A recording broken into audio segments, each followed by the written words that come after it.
O te fasilatu a to mteria nei tau manga le fono a fai tu la fono. E fatati ese tau manga mon malolonga lo sa no le fionga sui pandemia. O le mistafo e mtanga lo ngo tutu mtupe maua. Ia tapa man fa lolo fionga mon fa ovino lo sa no.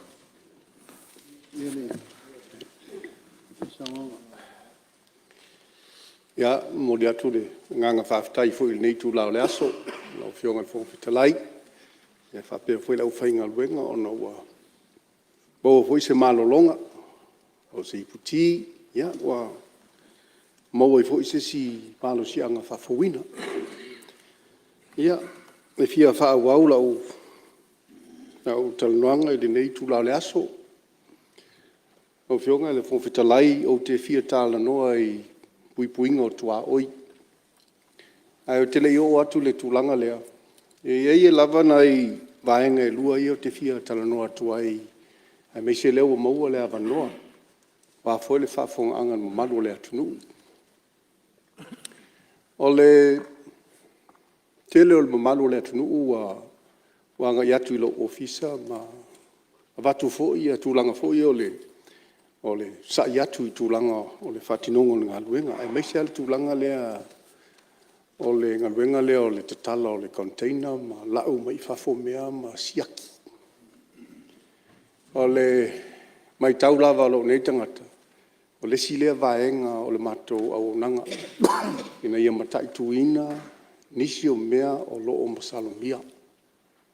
A whapea leo wa afia se whiringalo se seisi foi ono le au nanga e tau malilie o le puipuinga tonu a leo lo saunoa ai a sui malu o le palimene na ia tātou sue ia aua i sao mai ni whala au whasaina po nisi lava mea le tauna o mai tonu le tātou atunu e wha malurua tula e lea tulanga ia ai o le tāua foi mo le sila fia tā pena mai ni tau o loa whaamoli e mai Samoa. Po le container, po le pallet, po le alawa.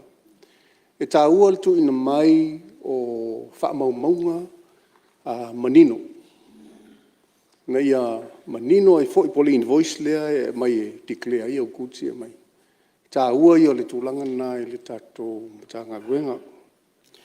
Ua whaia fo i le tele o invoice o lo au mai i le ngangana whaasaina. Ia o lo tau whaile nei matanga luenga e whai eise fua. Ona o le tātou ngangana o le whaasamoa ia o lo alo ia fwoi le whaapalangi. A ele i loa e tātou ia tūlanga o ni invoices e o mai whaasaina. Pei o lui tau ia lewa ngai mai i tutono le tātou matanga luenga le nei vai teimi. Ia aia ono wa to tele fwoi nisi o saina ia po uso foi mai asia o lo fa penan fai business tonu tato no o le si tūlanga e fia fautuina i foi le tato watunu e te tau ona e malamalama pe manino foi le tau o le tiute o lau o loa le a mai aeli au maia lau o loa o le mafuanga e la faina o lo laiti e mai o pusa whaamamoli ma tūlanga whapena. Ai a mai sau ta vale o nisi o loa te tele nei. Ia e fua le tiute i le o loa le na. Tele tangata e o atu ma whape mai. Taunga tā le tiute. A ofisili atu iai o le alau mena na mai. Mai o lau ta vale. Ta vale sta vale fau. Ai po tolu wha nei tau sama. A le tiute e fua i lungo le ta vale na. E le matua po le fau, po le tuai foi o le ta vale. Ia e meise foi o le afi o le ta vale. O siau tu alalo, le tatou atunu. Te tau ana e whailoa mai i le tatou matanga luenga o tiute. Iau fuafuanga. Au foi le whate ia le tiute, le te iau tu le ta vale. Tūlanga whapena. Ia te tauna, e iei foi o loa e tauna iei se import permit. Tau tō nāma o tau, ia, a iai lava se doubt po se mea foi le mautinoa, ia, fesili le matanga luenga. E vatu lava le fsoasoani mo tau, ia, e meise a mea o ta vale, langa e whai lava singa tau tau tiute. Na fuafua ila ia pe te ngā whatia, ka so le tele tangata. E a mai foi lele wha me alofa mai le tāwale. Nā mai la ia ai le ngā whātia tangata le inei, o na tutongi le tiute. A meise ala uri ia o i me fo ia o tau ngā apu. Mau alor tupe whātau ror tāwale. Ia ai wha moe moe mai, e latu sito ina inei. E tutongi le tiute ma ave tua langa tāwale. O whiongan whonga whetalai, ia o pui puinga o le tātou tua oi, e wha wau pēa ia ngā luenga ma tiute o le pui puinga o le tātou tua oi e le nei matanga. O whionga whonga whetalai. Ma wasina wa no pupu ula. Ia, maria lau whionga le super mia. O le asim tau. E sau noa le. E le sui palmea. Haftai lava. Sa e sau noi lau lau. Io e. Ia. Se sau no. Tana noa le angu. Lei nao whafsiri. Sa ia ele. Le ava noa fo. Le nai tangata. E le nga whatia le tiutulu tā vale. E talsanga le minsta. Ia ona ia ono e masina e tu mai mista tongi tu ai palen ole ka pe tongi se sina vaenga ai tongi se te mai aveta vale tu po tu mau pel na tu yang fa man mole tu me no fiona super bien fa tai lava ile tui mamalu bo fa mana tu mai le tulanga lea ia olo ia nga fa pena e fa tino lava ile te mai tai pule ma le mtanga ruenga e ma fa ia ona tu tongi le afa o le tiute ia ai tu watu le tolu masina ia e tongi ai le paleni o le sina fa ma venga ia mo le telefone o malu le tunu lo fa nga ina le tulanga lea fa tai mo le fa sili e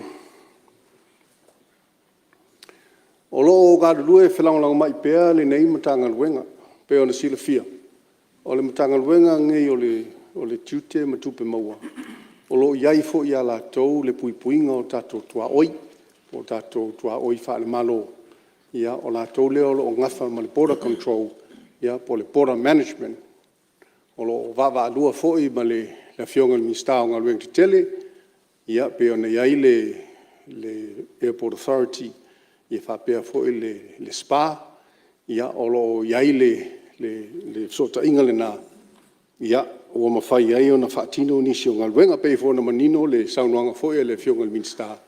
Ia o le fo o taunu mai ia nisi fo i o masini wala whapena o na tua tu le airport ia whapea fo i le wafu. Ia o lo iai fo i nisi masini o leo lo a mai lalo o le matanga luenga nei o tute matupe maua. Ia mai le malo Australia. Ia lea fo o le a tu i le wafu a wale le vale o Amerika Samoa ia ma apia. Ia, o lo iai foi lu tau, ai o folinga o lo iai le teimile nei, o lo o solonga le lei, mai o manatu foi le nei matanga luenga, o le asolo solo pea i luma le tau mwhainga o tatou tua oi. O lo iai pea ia whaatalitanoanga whaavāna malo ma Amerika Samoa, ia inisi foi o taifau se i tulou, e fesoasoani mai ai le tatou vaenga leo le tiute. Ia, masalo se teimi o na whaatino mai lea o le nā whaatalitanoanga, ia aolo iai foi tatou talsanga i le malo ni usila, mo lea wha moe moe. Ia, o le tatou tāpena atu foi mo le tatou chokam. Ia, o iai lava le manatu maagolunga, ia o lo lava tāpena le nei matanga luenga. Ia, whapena o na ngā lulue so tau au ai ma le matanga luenga o leo. Ia, ma matanga luenga uma o le tatou malo, o lo ngā lulue puno wai, mo le saunga le mu o tatou malo la whapena o na ngai mai Samoa. O le tūlanga o ngā luenga a wafo i le puipuinga o fuala au whasaina. Ia, tele foi niso saunoanga le mota e a ngai le tūlanga o fuala au whasaina. O le mātou mai tau, o lo whaatino pēr le ngā ruenga. Ai a whapea o lo a ngai mai pēr nei wala au whasaina. Ia no minga ilme le whale tonu ele o nanga. Ai o lo tau whai pēr le batanga ruenga nei i se tūlanga e te tau lava i le mātou talitilonunga. E le o sautu tonu o le atunu nei le mele nei. E a wala mai i le tiute. O lo ia i le talitilunga le mātou mutanga luenga. O loo kukaina I Samoa le mea nei. Se sila foi le mauta. E te le tau sau I whafo maini au ingredients. Po vaenga I o le fausia ai le aisa lea po le methamphetamine. Wa o ingredients nei. Pena sau noa fo inisi o sui. O lea lava maua I nei. Ai o le mea sau ma le tangata I whafo sau kuka le mea nei. O lona know-how. O lona iloa. Pea ona sau noa le sui o satu paitea. O popo lenga la na o I nā fo I la lea o iai le masalonga ale nei matanga ruenga. Ia o lo a whapea o leo o lo whaati te leina. Wa e mo I lava. O te leo o wa aia tu lava ni whamaumonga. Whapea mai e fia le aisa fia. Lea lava na o nā ninga I saunoanga. Ia au te leo malama fo ia au I se au whainga po se tata fo I lele. O lo tau mai ai mea o lo tupu I tūlanga le aisa. A tonu o lea maua tātou manatu.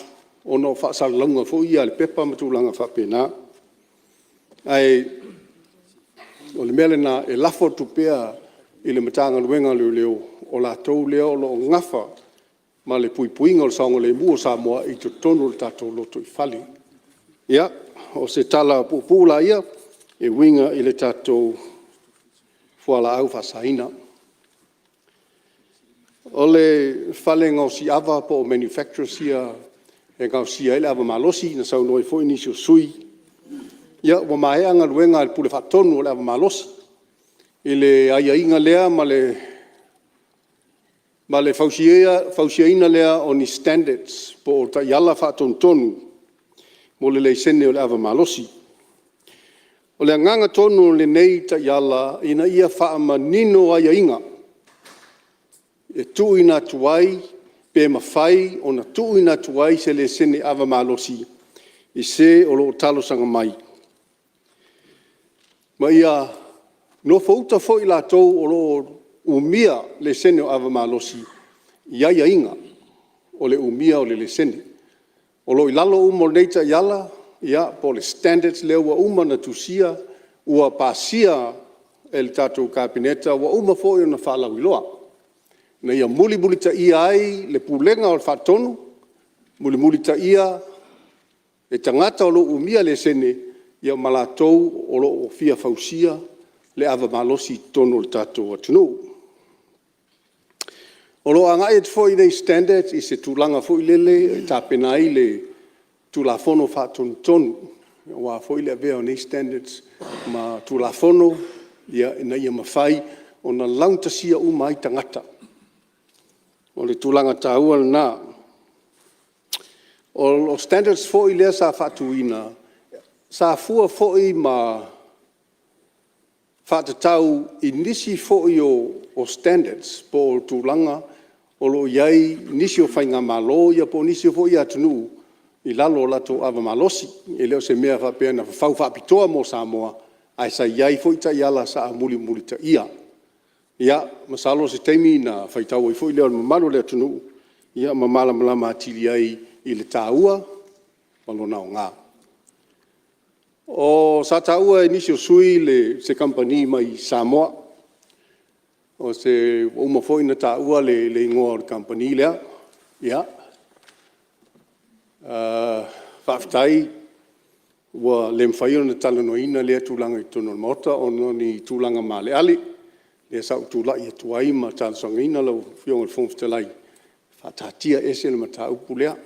O whaite tenga, ona o lea wa iai tātou standards. O I nāro tau mai iai, le whainga o le ava malosi.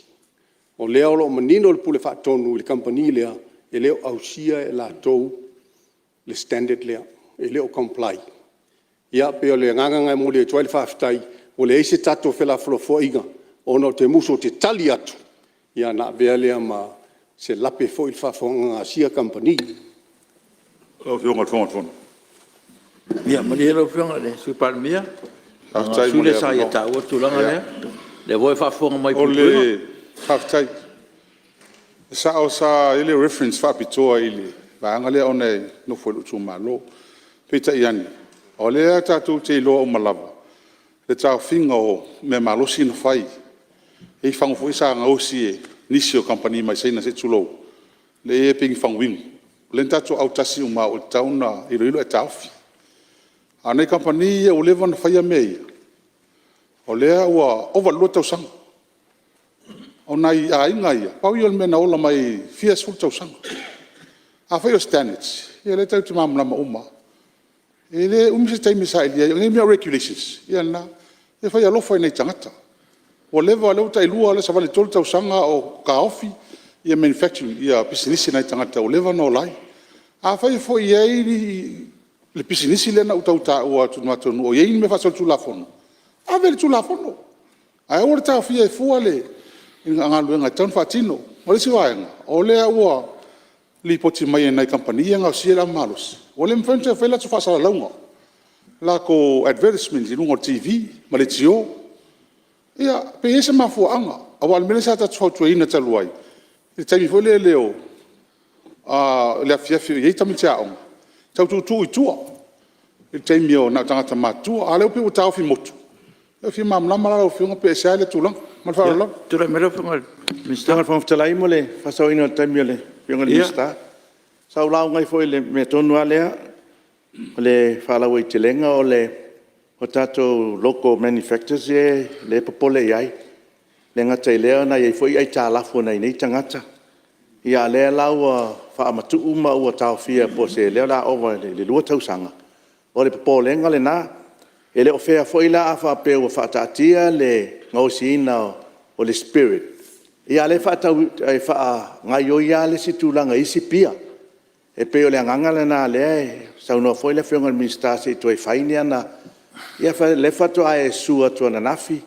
pe fa fe lan fa tino le o na ngai ma tanga venga sa sa wa ia pe o fa no no anga le na ia le nei company o lo nei o tato tangata mai si foi ia pe o le so swani mai tato tamau ai a le la o tau fia o le polenga o le suile nei o nei company su tato fa pe le se malo si anga te ia o tau fia tuai o fe foi la tu pe mai tongi ai o fa maunia foi o ngalo sui o spirit nei sa inuina ma fa maunia mai o fa pena e pe le nganga na talo tuai se fsile tu anu fo po ile fa tau elo sa no to asu to nafi le te fai atu o le pe fa fe na la ne sa no le fianga le minsta ile fa ile la sa no le fai sa o tual minsta ia e fo le minsta tanga venga fa no mi pe fa fe fa tino le ona ele tau sa no fa pena ele tau no sa no sui fa pena ile fianga le minsta vele ia o e manatu ia to fa ese upuia o ta o sui man ele tar fiangai ia ma tau tuna foi ma to fianga ia e fa pena fo na tatu sa no a mamalu ina e fa pena na longo mali e foi fa fon angal mauta mele ia o se soson na su malu tu le mele fo su pa mi ia fa tai lo fiong fo ftalai ale mele sa o fa tete ai no tu lai mai su o fa le ata tot nga o te le mana i fo fola i tonu o le parlemene le mafu anga wa lai na le avatua se le senda le ava malosi il compagnie le mai po le ala lu fa por ki o le mele le fia file nei o te le te taia wa lu mena te lo to so ia o le so nei a o yai ni lu la ngona ile ainga le po le compagnie le ia ia te fa malia tu ia o manatu su fa le ata tolu ia o manatu ia le la tau o tatu tanoanga i ainga o mele te fa maru atu lava e foi po e o tau fi fo ia o no lo fa fonga le malo le tinu io sa noanga e tono mauta fa la tele e le o manatu se tulanga e fa pitoa mo se ainga mele lo fonga le mista ia lo fonga su pa mia ia te tono le o mau mai le nganga fo ia mal fa lalo yo e manatu ane i tato fapito ya tas a le wa umana tala no atu o standards po ta yala wa umana fata orto e lang tasia u mai lava ila to le fai business ele esel tu la fono ale fai business esel tu la fono ale fai business Ia, whamalula tu sui malu. Nei te ua tōu nau I polofiti, ai whawhea saunga le mua le atunu. Sa whaavae ai le whaiunga. E le tau o le whamsinonga, wa umana whai le whamsinonga le lika bode. O la tau olo iai le malosianga. Sa whaatalatala noina le mata upulea. Ia, na fua se whaiunga. Ia, o lau se ese male ava malosi. Au fionga fono. Ma le sui malu, ele to e whaino to se ava noa. I langa lea ua maita watu, peo le a whaina o tō whitangalo o no. Ia, o special interest mo se ainga. Mea na le pupu tu elu fua, a ele manatu. Ia leo sao noa whalau I tele le sui paramia. Ia, mo le lau tele a tō le tunu ne whatu seina. Ia, ma le sui malu, o tele to mea to noina le tulanga lea. Lau fionga tele to o iai, ai sa mole. Nana o le ainga le. Tele o mena tano fala o tele atu. Ana ia pisinisi o mai nga o sele ava. O nei meu stanis, lau fionga. E ta selva ia so te fai e mo, whaftai lau. Ia, tu le mai lau fionga le sui palmia. Ia, le o manino lo fingalo. Ia. Ele I whaingo fie le tāpenanga ale ava malos. Por pulenga foi o le ava malos. O tolu tau sanga o matou tāpena sa whitai tunga ia ile nisi foi o whaululunga o tanga luenga. Nisi foi o sui madu le atunu o lo whapena o na awai tutono le pulenga lea. E leo se pulenga na wa. O le pulenga e soala o pule ai whiringalo le atunu o ili lalo le tū la fono o lo taitai nai le pulenga o le ava malos. Ia, tau na whapena atu, sa whitai tunga le tāpenanga o le nei. Ia, a leo e sauno mai na le tasilva yaso. Ia, o mea pepelo ana sa tau whaia, ma mea whatung whiti, ma tau mea moi. Leo ma tau whaia. Lau fionga fono. Te whafoi kuia. Balie sui mamar. Le ngai le longo mali le tasilva yaso sa tapena ai mele sa. O te melea le ti ngā o tangata sa ngā. Ia, malie mai o leo o sa noa mama. Ia, ia te tonu ai le. Tolu tau sango tau su. Ia whaftai. Ia, sa No, noa. que ongar fon fetalai. Tuna e tu male nganga fa no alu. Ia, o la Ta se. sanga inga e fa e tu ese ia upura ngala mai. Ale afia uma mato. Me o to me pelo ana no vai ma. Ai sa no sa o e ia su ia fala to. Ai ora afia fua ia mato. Ia, o ia mana. O ia afia mai Ia, sta o mai tu tonu. Ia, O ta oto ia sori tu la fono ia. Le methano le sa mau e tu tonu o ava malos. ia. O le mea na mato mai wa leva na iai le fautuanga ar komiti lea. Tapuni me ia. Ala me sa fai. Sa fa awawa. Aia ala ono le mea lea. Ia. E fa awawa le la fioti le tutu. O polenga na o inasa ave le fa mua le polenga la ava malosi. O le soifua malolo ina tangata nu o Samoa. O lau se ese mal mata Ia. pule la o fionga fo pitalai. O le masini fa ata o pusa o loa. Ela afia ongar fon fetalai en me fi fa sa. Ona le painga le te atnei. Au sa tai fono komiti fa palmeno tamau ainga. Ta sila le mta po leva na mato lo te ai tono mato komiti. O le mesa tu lai mai vai tauna na mafuenga nga i ale so enga. Man tu ai mo mo fangu fo ie. A fo ingo odi o a ingo isi fangu. O fanu la nga i ai le sa i ringa. Sa lo le nga i mai sa lo nga tui pan mia. Ona sa mai tau ina na vai tau. O melana, o whanua, e rei ngā o sia kampangi na, no taua. E ese kampangi ngā la ko ngā o sia whanua. Ia, leo maua le. Mafuanga ngā reinga tango fia. Ngaro le. Komiti, ma mai whautuanga le mauta. Ia, leo maua. Ia, te tolu lau fionga le sui palmia o leo, manino le vai. O lea lava te tau fiofi lau fionga le fon fitalai. Ia, ona iei o manunga pe ona o whailu atu le teimi o mua. O te le alu iai le tūlanga lea pe ona tau whaima iei sui. Ia, ono le manatu lava i le tātou wā. O masini whaata mo pusa o loa pe ana saunoa i ai le bin star o ngā ruenga te tele. Ia, ioe. O lea ua taunuu I whanua le tātou X-ray scanner.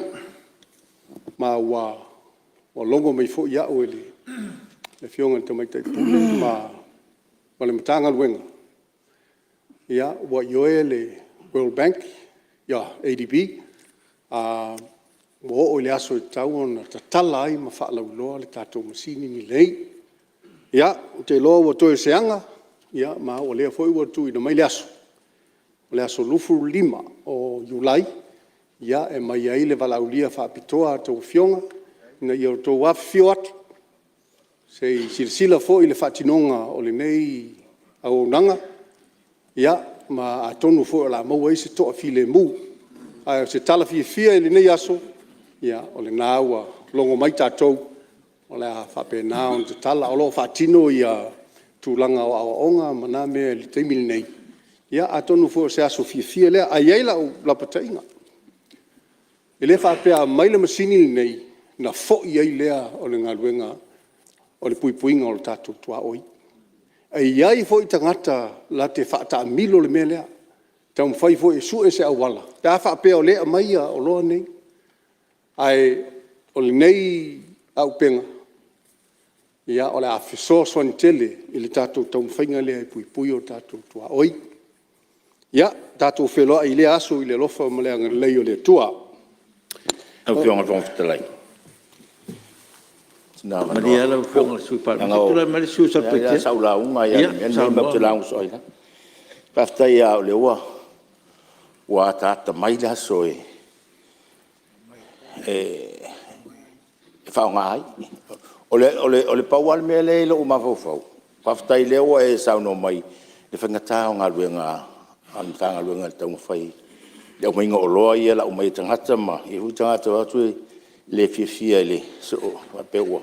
Te le tiute ia mare so o la to lo le la mai musi to no la fa fa ngo fie tu langa foi le to la mai fo le fa tai e mau mai lo e foi le sui malu sa le ta di tonu le fai tonu nei le sa le o sta tonu o le fai tonu le la to o te e lo la ngon no le lava ia raw materials le tonu ta to e meni o le mai fa fo me tele ai tu te ngo fi a pela le asoi fa nga ta to musi e nga tu la lo ia sila I si fa mo moli e mai on hai mai e to nu la ia wala au ni te ufa pe on fa la we fa pe fu ma ia to nu tasina wala na se to la lo pa fa ye la fa nga ta to musi e pa wala me lo te fia de fia lo ia o a fea e fa nga ai le musi ta te ia le te talanga ma le tātou malauri whaftai tele, o a whea. Toi lua, tolu vai aso, pauan nā mele uti fia iloa, wa malmole. Ua lima nei tau sanga o whātari. Tule mana whionga le. Oi, malia no whionga sui pa mise, tu atu rai pano le mistao. No whionga o singa mea la mole fia mamlama ku le saungonga sui pa mia. O rau ku whesiringai po a whea. Po a whea. Ole X-ray scanner lea.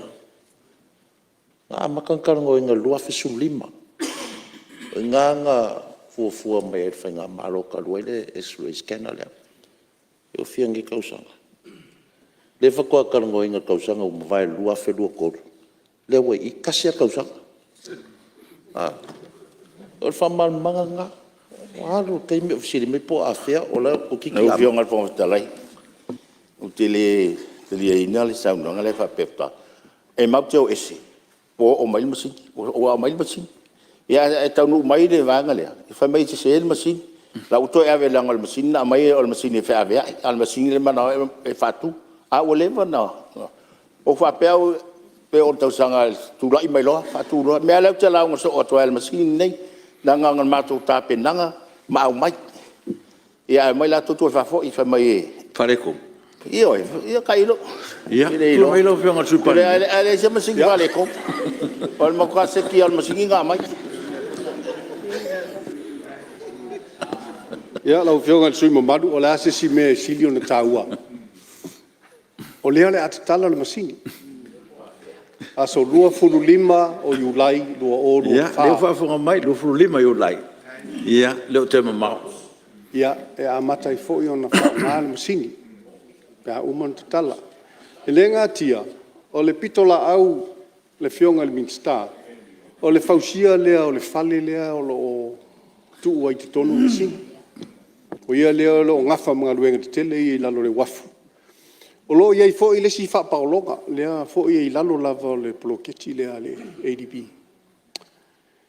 E te tala ai a containers ma sui ai. E le mawhai ana vesea le tūlanga lea. Nanga I te bia PN masini. I an tato wolola I le menu.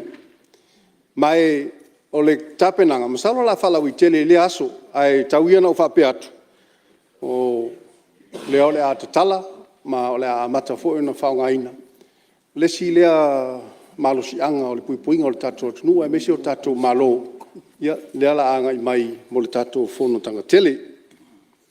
Ia, o nisi o atinae, e tāua ona silfia, ia leo o tāua le tūlanga o le tātou chokum, o lo tāpena, so tau au ai tātou matanga luenga, ia o lo ngā lue pēle nei matanga luenga le lātou pito la au, ia, beo wa umana o tāua ia nisi foi o x-ray o tu ina mai o le a whaapena foi o na whaongaina, tāpena iai le au whainga luenga, nei ia tonu masaolo na whaongaina.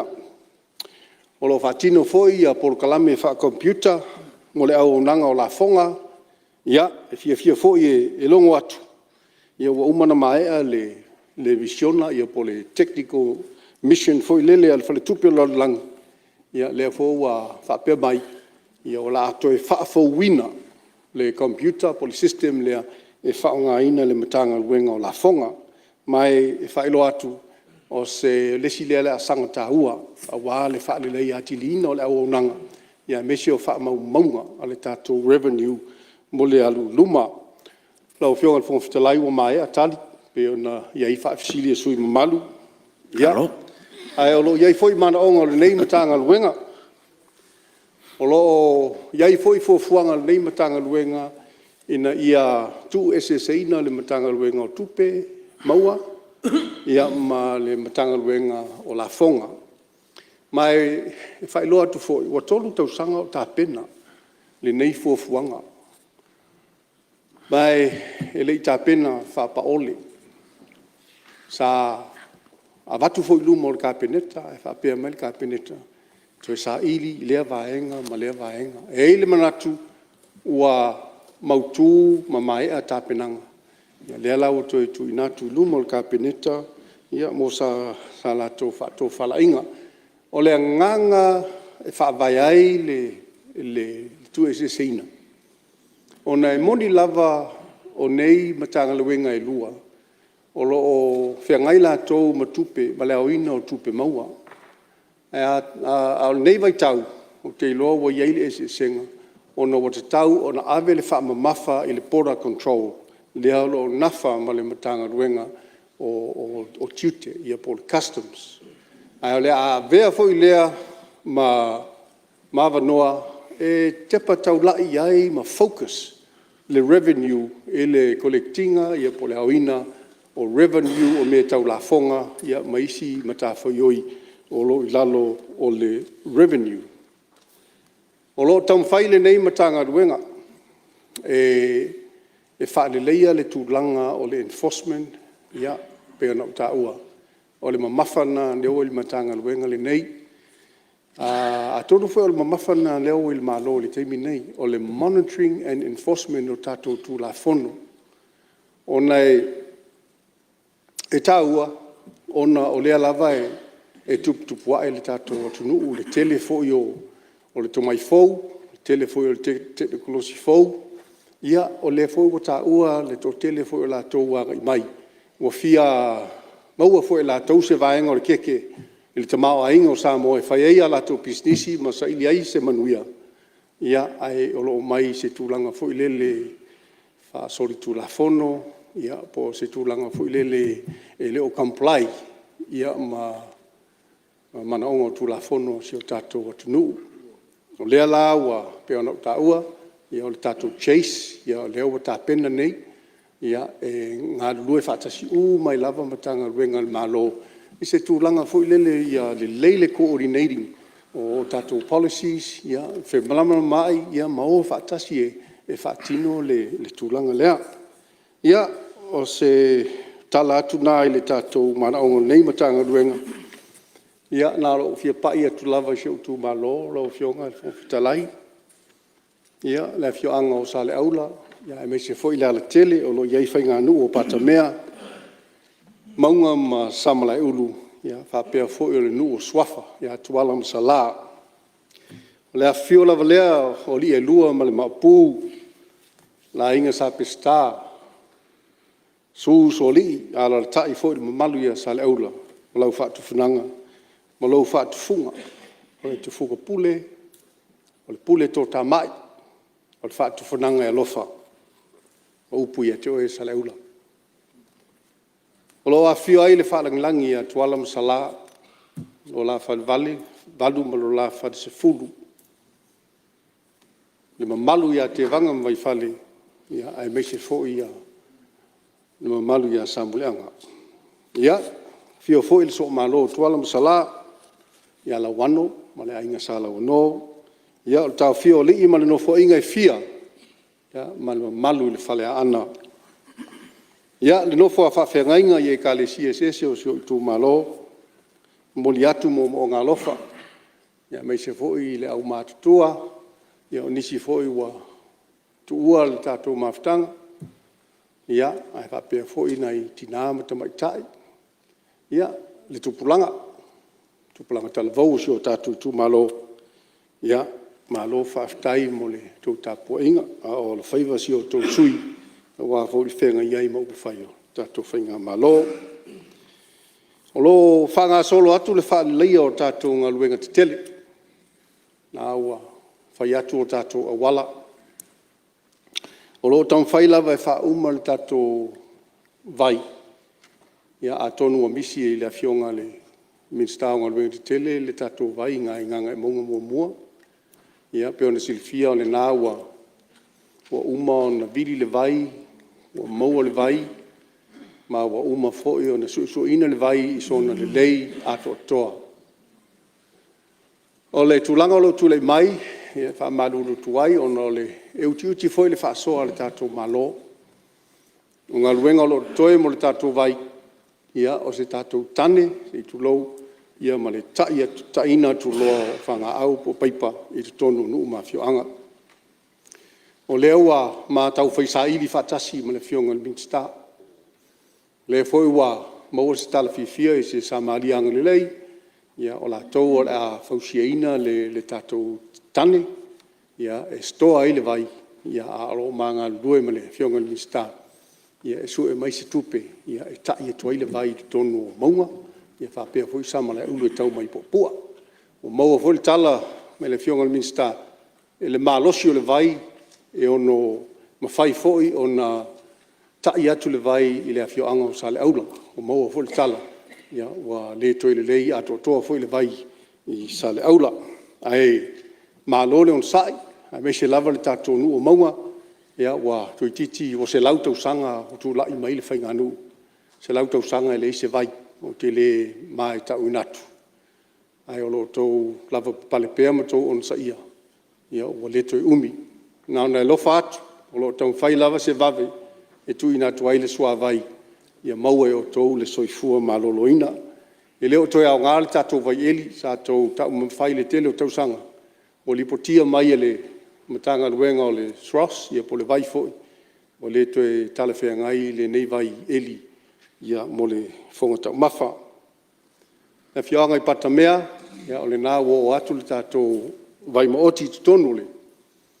O le tātou a fioanga, ia, i lalo lava o le tātou por kalame o le miliona, o li atu le wha malo, ia, o toe lava o nei a inga o lo toe, ia, o na tai atu lea o le tātou paipa, ia, me se fo e wha mita ina o paipa, ia, e mita lava e tātou, e le apatu iai le malo, o na o le vai maoti ai o patamea, o le vai o patamea.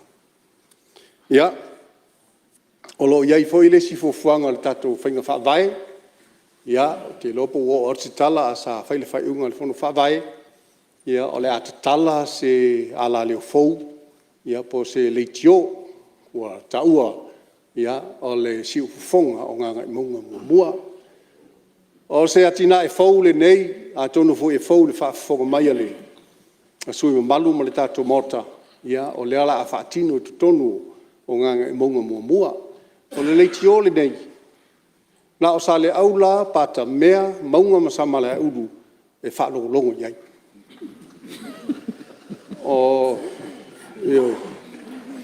o se leitio masalo te le taufailoa le aoga o sia atinaʻi. It's a community radio. E leo se leitio foi le commercial e faiaini faasalalauga mana mea le ai.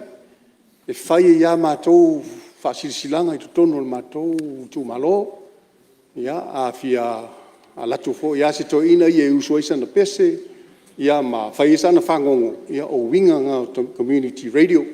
Ia ae atonu foʻi o le aoga foʻi se fesotaʻiga o le tatou malo i nisi foʻi o faaliga o loo manaʻo le tatou malo e faailoa i totonu o le itumalo ia o le vai aso fou le ua uma na o atu le aufaigaluega i le veaso na tenei ia e fai le latou susuʻega po le latou survey ia o le vai aso fou o la faapena ai ona faapipii le tatou le tio ia e faatalitali ai se aso lelei e tatala ai ma e te tatalo atu lau fioga le tamaitaʻi palemia ia e afio atu e tatala o se leitio po se initiative muamua lea e te tonu o se itumālō a tonu foʻi o se faigafou lea ia a uma lona le matou le tio ia tatala uma lea o tou le tio tou te talatalanoa ai a tou afioga i minista ma faipule ia o tou itumālō ia o le sina tinaʻi ia e leo toi umi lava se faamatalaga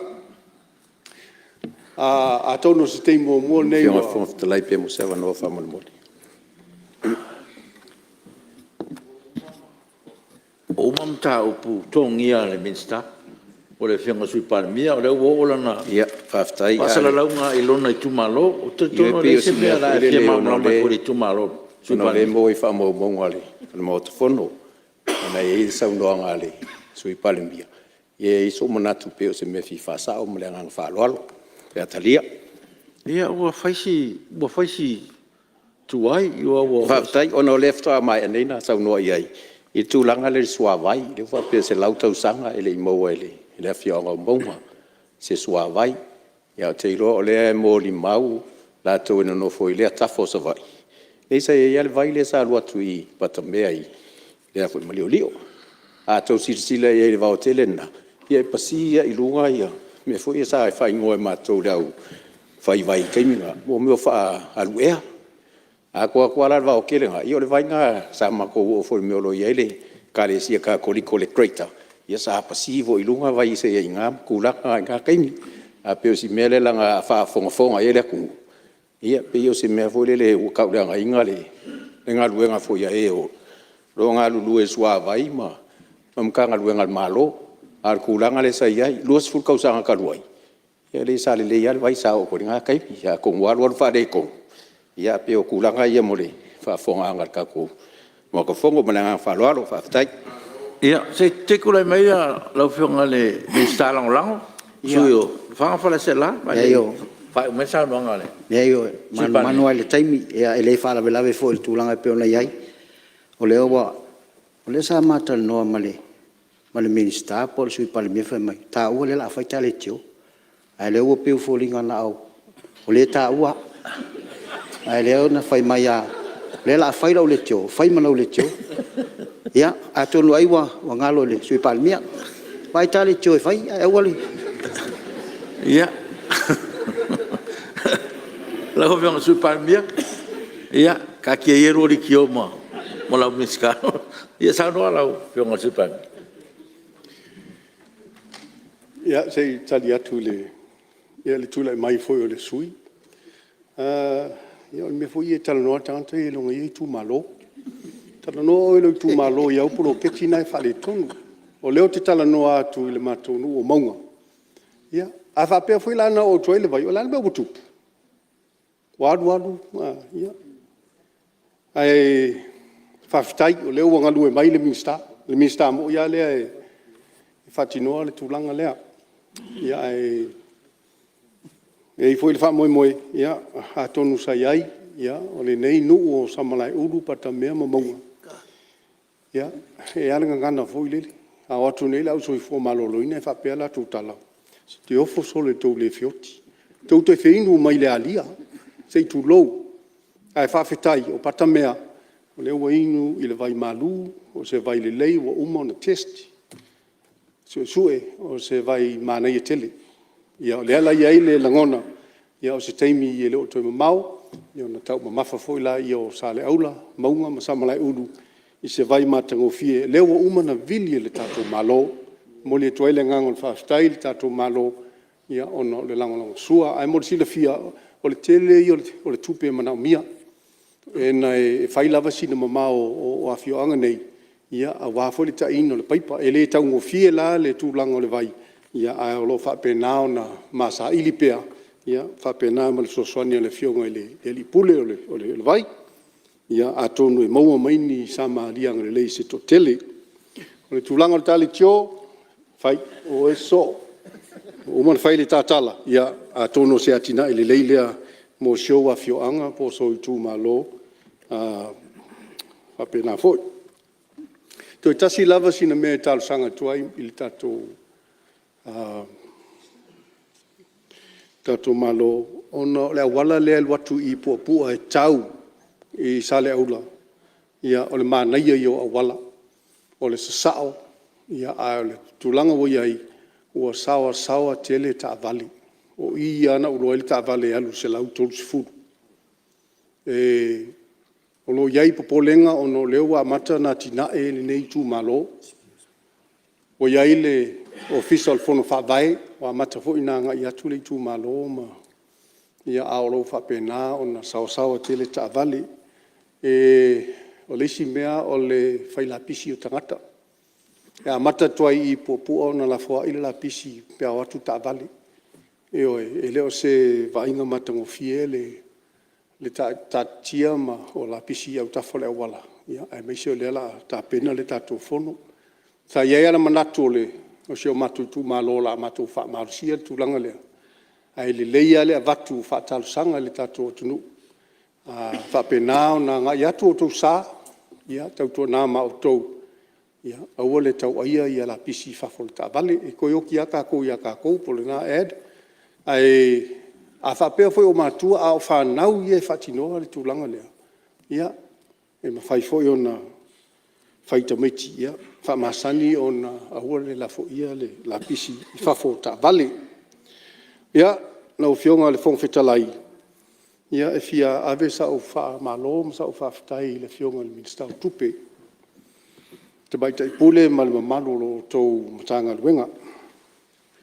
Wa o tau ta pena fa fine to anga le tato talo le tupe le foi la tato savalia mo le sifulu masina ia o le na matanga luenga mo le nei matanga luenga mo i lava ese mata faioi a le tanga luenga e fai fatasi ia matou e ao le seleni ia na tu inatu le o tou ao tou te lufi-lufina ma fa soa i le anga vaa te tau ai ia ma fa alu a tato tupe pe lau na iai le tato fontanga i nei va yaso mo le tala fa tau le tupe o nisi fo yo saunoanga fa pea ia na le tutu na i lava o fainu mera al mea lava tasi pe ona saunoa nisi il tono morta nei ia au o le yatu e le fainu fie le tapenanga le anga tau te vava ai le si o manga o te mau ainga tau te silsila to ai fainga fa vai a meso tu la fono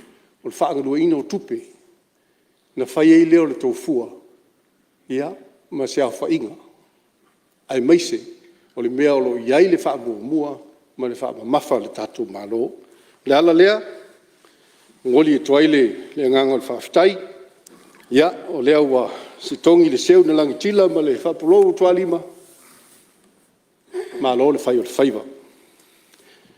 Le matanga luenga o tiute ma tupe maua, ia la ngona le nganga whaftai ma le loto maulalo, le telefo i o whamalo, ia ma tūlanga fo i o le whaafitai mai, sa ngai mai le nei matanga ruenga, mai sui mamatu. Ia ono le mawalunga o se leni, whaapea na o ina le nei matanga ruenga. Ia o le whaafitai sili ave le tua mo lana foai. Ia Samoa. Ia, a whaapea o whaafonga mai le tamaitai pule. Fionga ea fonti tala i tupu li ta efu. Ia whaapea foi le fionga i. Ia seo manu, a sani mala ia taua o lo apu. Ia, ai maise le tatu pulenga ma le tatu matanga ruenga. Ia o tau mamana.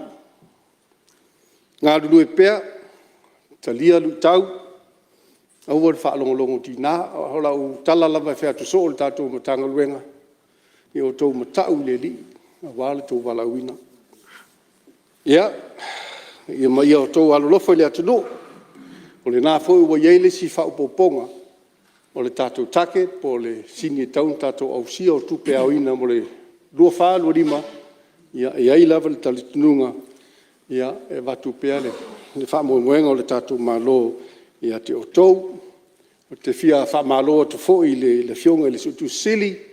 Na o fionga fui mono Camilo a Fele. Ia le tō ngā lulue puno wai. Tō te ngā lulue le leoa. Sia tātou whelo ai. Ai o lo li poti mai pea, i le tūlanga o lo iaila o tō ngā luenga, ia te au nei, ia me se fo ilo te maitai pandemia. Ia le te maitai pule o le tausi mawenga, ma lo ofisa, tuitonga, Christina, te o faitele, ia manuia fo ilo tūlai mai, whaftai mo ngā luenga le lei, ia o lo maitawina pea le tūlanga wa si tia ai, le au nanga le tausi mawenga, talu lo tūlai mai. Whauma se mātou whamtalanga lau whionga le whamtalai o la mātou o Utah. Mo li atu le nganga le whawhitai le lau whionga le whamtalai. Ia whaatasi ai ma le mātou tutalo, ia maua lau tō wha. Wā le whawhiina o le whono mamadu o Samoa. Whapea fōi sui mamadu uma lava o le tātou palemene, ia whamanuia mai le tua. A meise lo tātou palemia, ma le tātou kapeneta, ia maua pea le malosi fōi ni mai. Ia wā le whatinonga o ngā ruenga. Peo ni whenga iai le tātou malo. Manuia ne whiawhi whawhonganga Samoa. Ia me se foi le hawhi o mai, ma tala mai o ao o fisili ma pūlenga uma o le tātou malo. Ia manuia mai a soifua. Ua whamalo sao noa i lau whionga le sui pārmia. O lau whionga fo ni minstao. Tupe maua ma tupe tongi. Ia me se foi tausi mawaenga. Ia ma tātā uma o lalo lau ainga. Ia maloa sao noa. Whaatai foi mo lo finangalo whaalia. Ia e mai se foi. Ia o lo tau ngā ruenga i le whaingu fie. Ma lo finau, whaatai ta wiwi. Ia ua le au ino se leni ua ta mau ainga o le tātou tunu. Me le ma lo whaatai i lau whionga.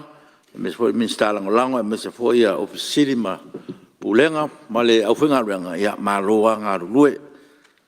Moi moi tu lava tātou tunu mo le malo i o tū ao. Ia wā lava le au ino se leni mo le manui o le tātou tunu. Malo whaftai, malo ngā lue. Ia, o mo tātou whasolonga i le lau whionga ni minsta o talonga.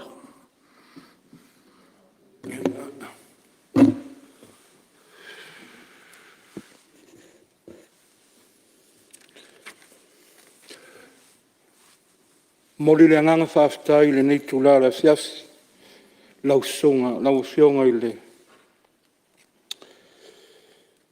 whongwhitalai o le mota. Mā lo on sa i le nei aso, wa tātou iai le nei tūla la fiafi, wa telefo ina a e whaiwa, a e whanua, whaiwa mtiute o le tā whaiwa i o le nei aso. Ia o nei lawa tātou te whaaunga ngase. Ia ono tūlanga fōi o tiute mō tātou whaiwa. Moli o tuai le nganga whaastai. Ia ai whaatalofa ma whapenaona whaatolou i le paia ma le mamalu. O le mauta whono le niaso.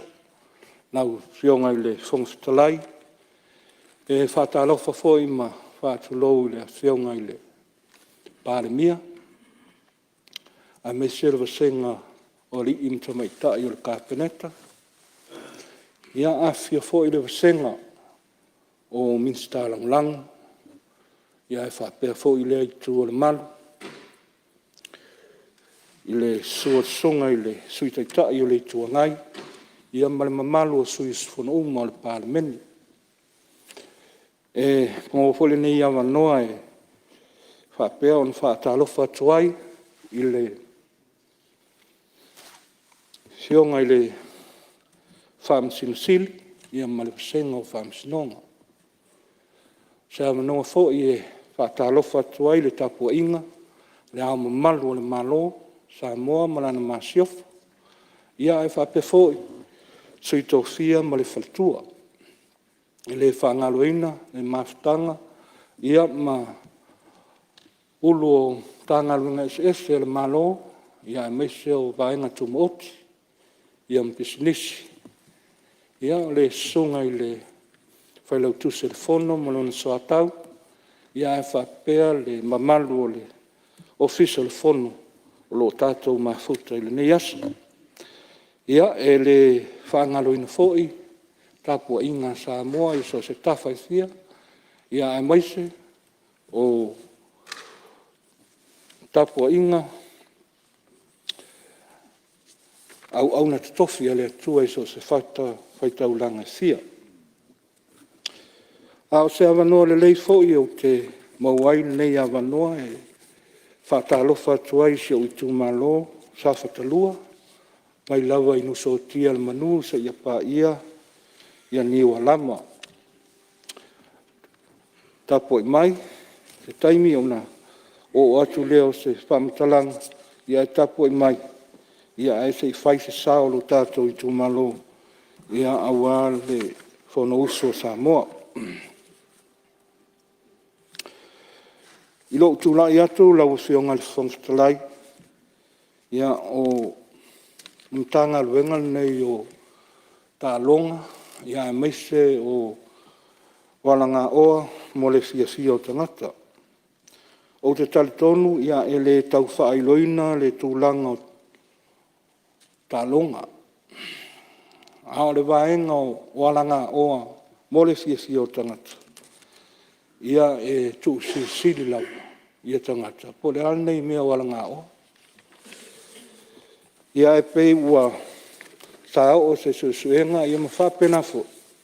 Ia ona mau ai, ia tūlanga fo ia e te tau ona malamanama ia e.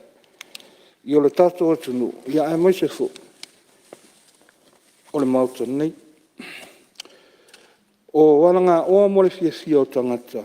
O ngai o inga e whaia ma le loto malie, ma le fia. O ngai o inga e whaia ma le loto malie i taimi panga noa. O ngai o inga e whaia ma le loto malia i taimi malo lo. Po whamalo stino e whaia e ese mai mtawhai o e masani e tangata ta alu. Ia pe e whapea o le exercise outside one's personal life, professional life. O le mtao ngalwenga le nei, ina ua tofia u le nātausanga e awea ma minsta.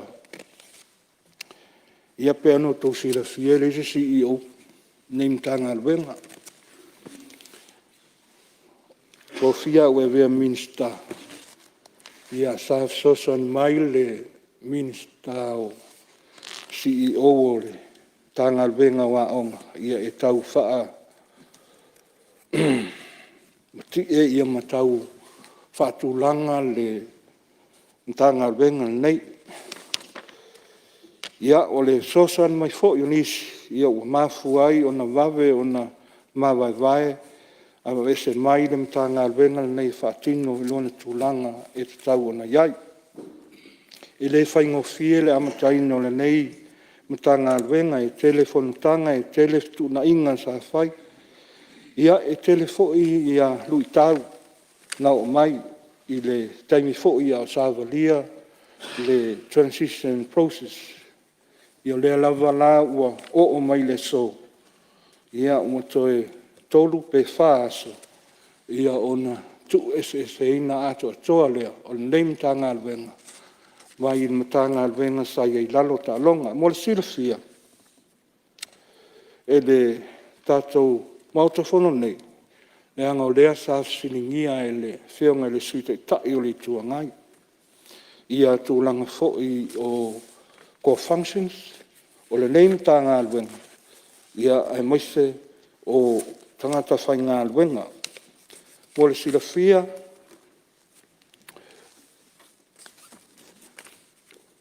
o le vaenga neo sports, sai lalo na tanga luenga o aonga. E to se fululua i la tau o lo ngā lue ai. O le fina ngalo le malo, ia tu whata fia ta alonga, ia ma facilities. Tanga luenga fo i lea SOE o le sasa wha ia po le Samoa Sports Facilities. Lea sa ia i lalo le vainga o meto tino, ia e a fiai tuana i mato, Apia Park, ia ma savai i le Prince Edward. O i lata uma ia, o lea ua whaatangata ina ai, ia tangata i lalo le tanga luenga, e amataina le tanga luenga nei o le Sports and Recreation. E fitu sumal wha i lata mai le tanga luenga lea sasafa a, ia whapenale to sululua o sports. O i lata e to avalu mai le Samoa Tourism. Ia male amanaru ia to tas. E to aiva suma le lima i lātou. O lo ua amata lia i nei lim tanga wenga nei. Mo le sila fia e le ai masesi e a fo i e lusi se ngālu wenga. Mai lea whaatulanganga o lo tu mau lava le tangata i lana ngālu wenga. E pei ona iai ia lātou ngālu wenga mai le amtanga. Se wanga nā. O lea wa i lalo le mtanga luenga o le Ministry of Sports and Recreation. Mo le sila fia lau whionga le vaenga le nei o le recreation. Ia o lo o iai le taltalunga ma le anganga o le malo ina ia ngalu lue fatasi ma le mtanga luenga o whalema ina ia maua le ola fia o tangata. Ia maua fo i le tūlanga fo i leo le fitness o tangata. Ia e whawanua iai o lātou taimi. Ia e leo ni tālonga, ia pole a se whātatau. A le tūlanga fo i lea ia maua le ola fia o tangata, maua ia nofuanga e o iai lātou. Mo le sila fia e le ngata o tangata whai ngā alwenga o leo au mai lalo ni tā ngā alwenga. Ai lua ni whanua ua whaamatuina mai e le MNRE ma le STA. Ia e whapena o na amataina ai le vaenga leo le recreation. Ia e a ngā iai seo tātou utunu. O le paka le itu o le whalo le malo, o le fia pak. Ia e whapena fo i le paka le i o malai whatu. O ina ia o lea ua amatai ia le tūlanga fo i o paka ia e whaanga ine le recreation. E amata la i lea sa mua o masin fo ia ona tu mai lalo le mtanga wenga nei o le Ministry of Sports and Recreation. Ia mo silafia o le tūwhatasinga ia tele lava whaafita uli. O le mea mua, e lo iai te tū la fono e tāu whai ai le tele o sports party po vaenga tō tino o tālonga. E lo iai le teimi nei se vanga nā le tū la fono youth and sports o lo iai lalo, ma le tū la fono ale Sasnok, ia ma le tū la fono ale sasafa a. O tulafono ia o lo whapea o na tui natu i le tanga luenga le loisili. Nātou te tapena inai se tulafono whātontonu. Ina ia mawhai o na ngalue ina, ia ma whātontonu wholauai. Ia le tanga luenga i lona ngā iatu i le lumana. O le waima maol nā le tātou malo, ia e tusai fo. ma le tu whātasinga o le nei matanga alwenga. E moli eile nganga whawhetai, e le whaingofie, le tu whātasinga ma le taime e popo, i le matanga alwenga o tupe, o le matanga alwenga le pisasi, tanga alwenga le turisi, o le matanga alwenga le MNRE, MPE, ia whapea le ofisa o le Attorney General, whawhetai, la autou pito la au, ia ma le tusi atu, ia ma whapena o na tātou mafuta ai. E whapitoa le whawhetai i le matanga luenga wa onga. Lau whionga le whangalwhon. Ya, Maria lau whionga le Minister. Se me fia whasao po se me fia. Ia mamlam. Mamlama lau whionga na sa ula unga i. Ia si sa sango. foi le whionga Minister se inu santa mafsana vai le titi. Sa au fasili lau whionga le Minister. Boa mua li ngoa. Sa au sili ai wa api ol mele sa tato masani puna oa. Ia le ua whaingo le alanga oa. Oi alanga oa. E se mafuanga wa le sa no ping me fa fia. Longa dua. O le au sa o le Ministry of Sports and Recreation. A fela facilities. Wa le tu fatas. Le mo mo muli. Sa fa pole ale mafuanga la ufionga. Sa nga ia malo. Wa o le exist le sa more sports facilities. Le CEO au fenga luanga fitsu montu. A le pe ua la tutu ila lo section. Se division sa semtanga luanga. Ia o melen ofisiele au fionga. Pe le tal fe ngai le me le section mai tu ila lo fauti la exist. Ia fa wa wai fa fengo fi ai nga luanga. A le pe o tulanga sa fi ma wai se fa man manga mo fa ngo fe ngala ngai lum. Ia me sa le ngoa la fionga. Tulanga fa pena wai. To la le ta longa mal fi. Ai le ni me fa ti no facilities. Ia mai ma wal tai. Ia ai manuia lo tula mai la fionga. Tu le mero whionga. No, whionga fa tai. Ia, lau me fia mal mai. Sau Ia, la ia, wa ia, ta ia. mole fa sau no Ia, tai bi. Ole fa tai lo whionga mista. Sau noanga malama fo i tau whainga lo tau whai ai ele whaingo fie. Ono se mtanga runga fau. Ia lewa e sau noa. E le tulanga sa upsidi e hoi se tula fono wha vai. O mtanga luenga. E sa e ile manatu. O se me tau nawe ele wha mua mua. Pe voi la isi mtanga luenga mpulenga ia ua a inga i tono le fono lava aso maneva yesu. Ona tau ana i pui nga wha tula fono. Na jau ta ua i wha ta oto mai ia mo mta whai o mtanga luenga. Ia pe ona e ta ua ma ele upusa o whanga mo koa functions o mtanga luenga. Ole autu ole manatu pol fautuanga. Ona a i se tūlanga fo le i tūla i maini pe fea. A siringia ia le mtanga luenga. I pe o fo i whamisinonga. E a siringia pe i se malosi anga wha tūla fono. Wha tino inga luenga ia le mtanga luenga. Pe o le mafu anga na la ofisiri. Ina ia iai se malosi anga wha tūla fono. E pui ai. Ngai o inga la wafionga. Ma la uwhainga luenga. Ia matūlanga mo wha pena. E mi se foi lan wha soa le tupe, tātou tala tupe. Ea o mafuanga na pena mafuai. O na o siringia tūlanga lea. A e lo iei fo isi malaita alo le malo lea e. Misalo lea sa unua me fo ile sui e whale atu tolu. Whatekta ingala pe o le malaita apolo. Wa le hoi lalo le si whalapu pitonga le malo. Pe a mai male malaita apolo ilalo i. Ia pe tu e samna ta polo ia le whalapu tonga la iai. Ai whaftai lau fionga le minsta. O leo o tau lima ina le walau lia lau fionga. Mo le te tala ina alo ia.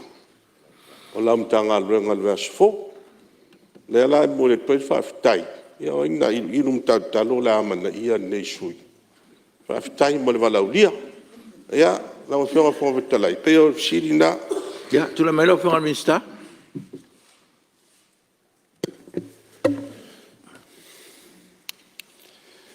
Ia, whaftai mo le whafsili. E ona o tele I tō lau minatu ia tawhai o I tausi ia po ko functions ale mtanga alwenga. O le ko functions ale mtanga alwenga o le ua whatulanga. O le atina enga ma le whalaulo ina o tālonga o Sports Development and Promotion. Vaenga longa lua o le vaia le leo malai taalo, ma whale taalo, Facility Management. Vaenga longa tolu o le vaia le leo ala ngā oa mo le fia o tangata, Recreational Facilities Maintenance and Promotion. Wha o le fausi e ino tu la fono ma whainga wha vai tau taalonga, Policy Development and Regulation. Lima o le una ina o le market ina o malai taalo, ma whale taalo, I to tonu, ma whawhatu o sa moa marketing. Ono whatu pe ina o taalonga, mo malai taalo, o a unga e tusam ta iala ane malo, sports financing. Fitu, atina enga, atina ina. Ma le whaatino ina o pokalame wa onga, tau taalonga, sports education and training. Walu, whaatino, whalauiloina, mo le soifua maloloina, ma le malosi le lei, e whaunga ina ia langa oa, mo le fia o tangata. Health and Fitness Promotion. Iwa o le pui o le soifua maloloina, manuia o tangata taalo, protecting athlete welfare. Se fulu o le ngalu lue ma whalaputonga whawa malo I mea tau tālonga International Cooperation. O I o loo iai ia Samoa o loo ngalu lue whatasi ma le World Anti-Doping Agency. Ina ia whapena o na taalo mamao tātou tangata. Ia wa tālonga whawa malo. Ia mal whalaulo ino Samoa I University. I mea tau tālonga, Sport Tourism Promotion. Ole ingoa, ole Ministry of Sports and Recreation, ia pole whasamo ino le alanga oa. Mole fia o tangata. Ia ole mtawha ioi leo lo ngafa nei, male mtanga le lo ia sile le malo, ia o lo ngā lulue le taimi nei, o tula fono o le sports safa alu o fitu ia fa per le youth and sports ia o le talnoanga ma le attorney general e ia vaenga o tula fono nei ia e ripio ia e fa pena foi on toisu ia e fua I le nei vai tau ia ma tulanga foi e le toia o ngā nisi vaenga o sections o tula fono ia ina ia mawhai loa o na whai ngoa o le tula fono I lalo o le mtanga luenga o tālonga ia malanga oa mo le fia o tangata. O le whamalinonga na o le tūlanga foi o le ingoa ia ele o se ingoa na whaua o le ingoa lava ua fuli iai le finangalo le malo ina ia whai ingoa ina o le mtanga luenga o tālonga ia ma alanga oa mo le fia o tangata.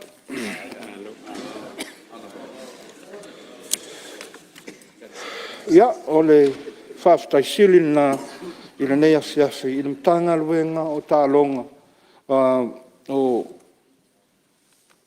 aonga o I la tau sa whawai ina le nei mtanga luenga mai lava I lona mtanga o le sa I lalo tālonga ia o le fo I la ua o mali taimi tātou te tau mā vai ia e whamali atu tātou te le I mafuta I le asonga fua ia ono mai o le tino ia au le mea pito I silin tāua ia o tau whama vai mai la tau sa o tau ngā lue ia mai le tele o tau sanga ia o le ale a te tea ia e te tea lava I le tino a o ngā luenga e fisota a ua mātou te whamoe moe mai fo I lau fionga I le pulisili o le mtanga luenga wa onga ia I pule a onga I la tau fo I e ngafa ma tūlanga fo I o mea tau ta alonga ia o le wha moe moenga na o le neimtanga aluenga i le atina enga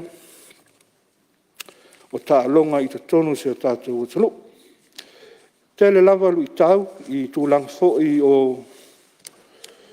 i le leai o se tūla fōna i fusia ai tālonga i te tonu o le tātou o talo.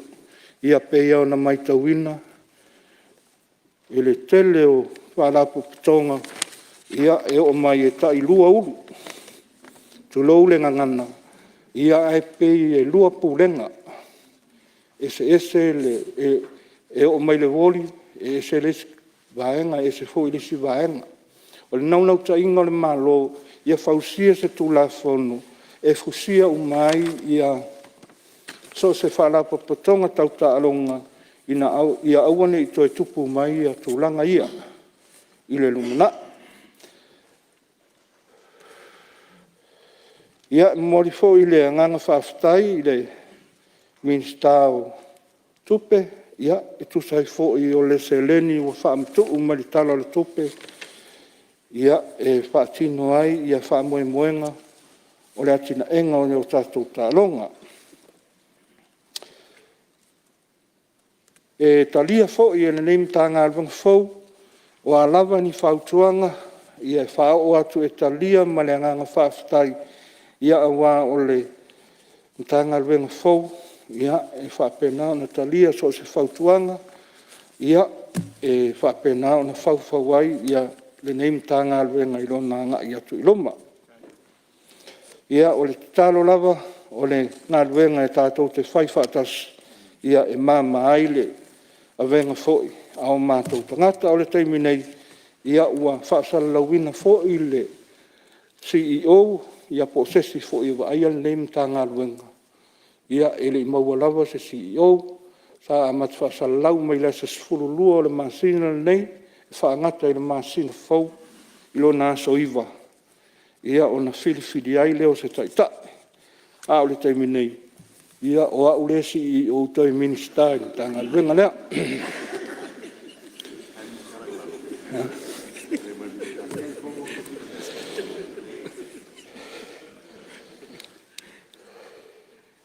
Ia masalo na paule o le vaenga o neim tanga luenga o tau whaapulpula i le tūlanga fo i o le amatamata me o neim tanga luenga.